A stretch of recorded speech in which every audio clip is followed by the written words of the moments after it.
भोला गुस्से में वो डंडा उठा लेता है और चिल्ला के कहता है, निकल अभी यहाँ से। डर से चरण सिंह के आदमी पैसे को उठा के वहां से भाग जाते हैं और चरण सिंह के पास जाके कहते हैं, छोटे मालिक, भोला की हिम्मत बहुत बढ़ गई है। उसने आपके दिए पैसे लेने से इनकार कर दिया और कहा दोबारा यहाँ नजर आए तो तुम लोग के साथ साथ चरण सिंह को भी बहुत लूंगा। इतनी हिम्मत उसकी, लगता है मुझे ही कुछ करना पड़ेगा।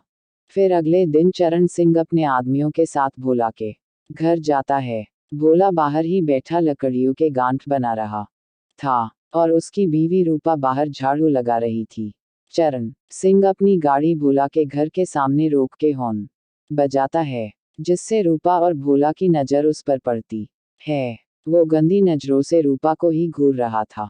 तो भोला रूपा से कहता है, तू अंदर जा। तो चरण सिंह का आदमी कहता है, अरे काहे भाभी जी को अंदर भेज रहो हो, नई नई गांव में आए हैं, थोड़ा छोटे मालिक से भी जान पहचान करवा दो, तुम्हारी गैर मौजूदगी में उनका खास ख्याल रखेंगे। ये सुन के भोला को बहुत तेज गुस्सा आने लगती है। वो चिल्ला के कहता है, जबान संभाल के। भोला का गुस्सा देख के चरण सिंह अपने उस आदमी को डांट लगाते हुए कहता है, अरे चुप हो जा, देखता नहीं भोला को गुस्सा आ रही है, मरना है या तुझे।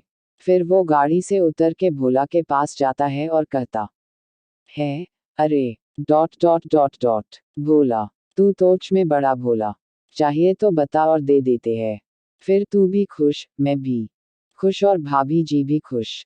चरण सिंह के मुंह से अपनी बीवी के बारे में सुनते ही भोला हाथ में लिए पैसे चरण सिंह के मुंह पर फेंक देता है और चिल्ला के कहता है, निकल यहाँ से। चरण सिंह को भी गुस्सा आ जाती है और वो कहता है, भोला, तेरी इतनी हिम्मत, तू चरण सिंह को मना कर रहा है, तू जाता है या बताओ। भोला फिर से गुस्से से कहता है।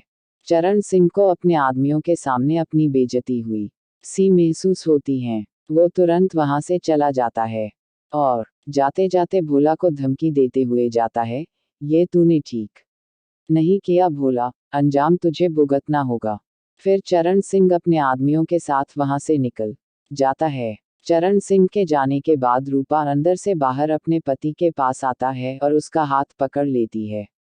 भोला भी उसे गले से लगा के उसका माथा चूम लेता है और कहता है, मत चिंता मत करो, मैं हूं न।